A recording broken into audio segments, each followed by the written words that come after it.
Pittsburgh Presbytery newsletter in audio form for June 15th of 2023. I am joined today by my esteemed colleague, the Reverend Ralph Lowe. Hello. My name is Brian Wallace, and I am the acting head of staff, and Ralph is one of the associate ministers here.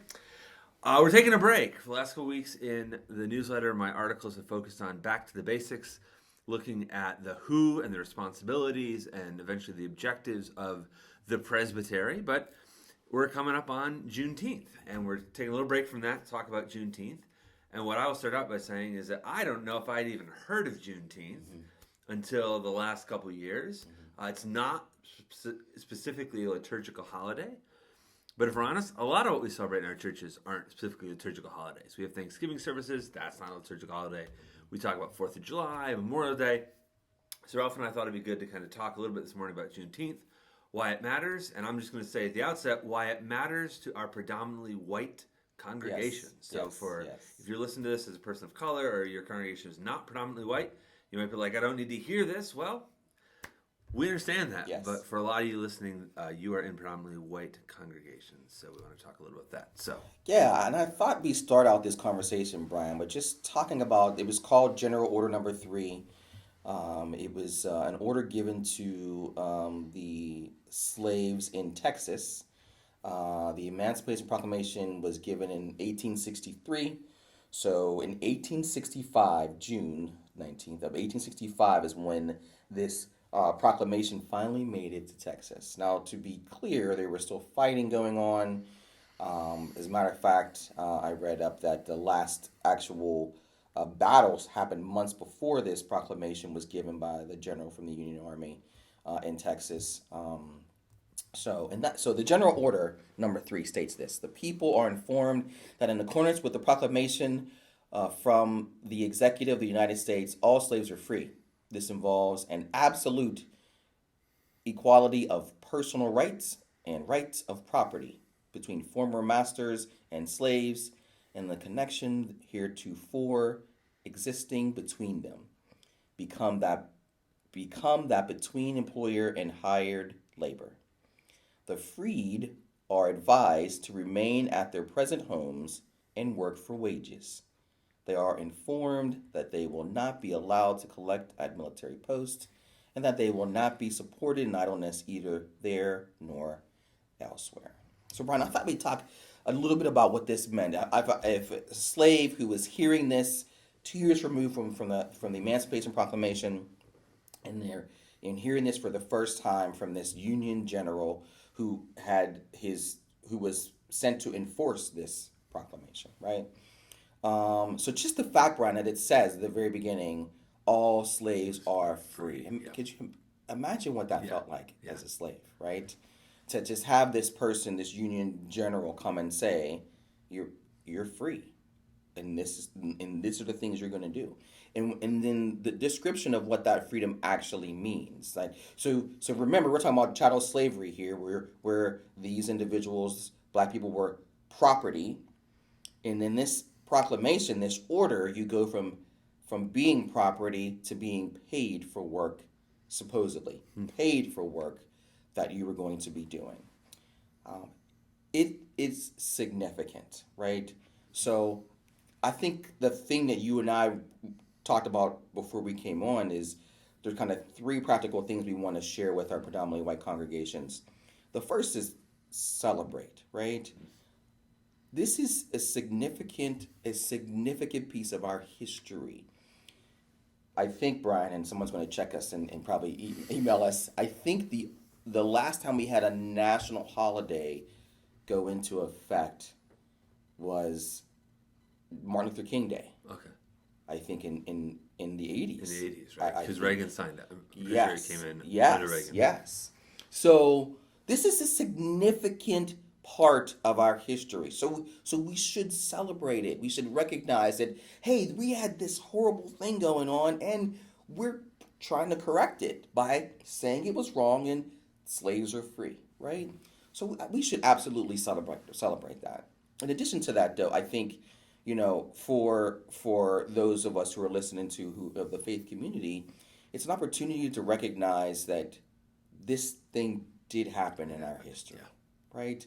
So the second thing you're not talking about was to commemorate, and commemorating means that this thing happened, so there had to be something that happened before and after. So when we celebrate things, and this is just human nature, we tend to celebrate the thing that's happened now and moving forward. We don't think about what happened in the past. So when you commemorate it, though, that if you think about the plaques that you see, it commemorates the history behind and the understanding of why this event happened. So if you commemorate, I think it's important to recognize that chattel slavery existed in this country.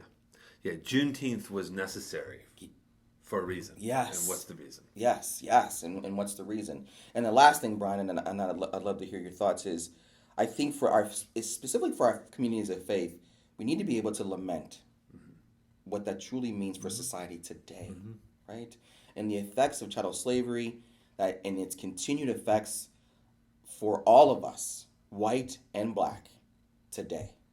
Okay, so what are your thoughts? Yeah, I mean, I think I have two thoughts. I mean, I think one, very practically speaking, as the churches are gathering for worship on Sunday, this is a perfect opportunity, appropriate opportunity, to include this in your prayers of the people, or like that's a great moment to acknowledge, right, and to do those things, and to say, tomorrow is Juneteenth, and on Juneteenth we remember, right? It's the same thing we do with Veterans Day and Memorial Day weekend and all those things. Like in the prayers of the people, that's the window in which I think as pastors we have an opportunity to acknowledge and to lift it up in prayer and do those things exactly that you said, right? Celebrate that we fixed it in some way, so at least we got on the path to fixing it. But remember why, right? So kind of that's the practical piece. I think the challenge, right, is that no one that I know of denies that chattel slavery was a bad thing. The question and the phrase that you got to is like the enduring effect, its legacy, its lasting legacy, and that's where the rub starts. Right? That's where, like a lot of the contemporary debates that we hear about systemic racism and book banning and things like this comes down to, well, that was a long time ago. We need to teach it, but we don't need to talk about its impact today. It doesn't have any impact today. Or does it, right? And so that's where, as pastors, there's a very fine line, if you're listening to this, that as you present this on Sunday, some of you are already getting tense. Right. Listen to me. Yes. Because it's like, you're sitting there going, easy for you to say. That's right. Because you're not going to get the blowback. That's right. And I appreciate that. But I think we do a disservice in not acknowledging it. How hard you push it depends a lot on your kind of the way that you're trying to lead your faith community, right? So, but I think at the very least, acknowledging it and celebrating it. That's, I think, a critical window, and just saying and examining the lasting effects. I do think it's critical, though, that we name it as part of our worship on Sunday, because it is a national holiday. Oh, that is so great. So it just reminds me of, when Jesus asked Peter, "Do you love me? Feed my sheep," right? And as you know, the reason why Jesus says that is there's a certain way sheep and then calves are fed. The calves can't chew on grass, right? They have to be fed milk, but there's still nourishment in the milk, there's still nourishment in the grass. So we have to know in our communities what nourishment is needed. There's still this thing that's needed to be talked about and acknowledged, but we need to understand how that nourishment is given to those communities. So I love what you just said there, Brian. It's important. And I think to finish up a little bit here, I think there's some practical things you can do as individuals as well, right? So one of the things, and this is not mine, I heard this a few years ago from Jamar Tisby, who did a series of specifically what predominantly white communities of faith and individuals can do to celebrate Juneteenth. And I remember his first sermon was about rest.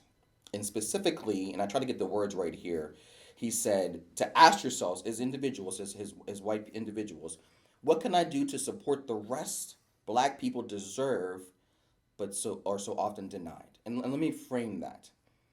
There is a constantness for Black individuals in a pressure of fighting systemic racism, in society in all its forms, unconscious and conscious, right?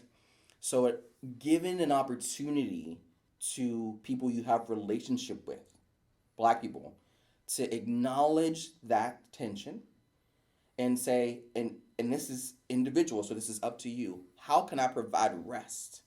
Jamar gave an example of a few colleagues of his who offered their actual space, their homes for an like a barbecue or a community event for a relationship they have with Black individuals who just come together and rest that day, right, or another day.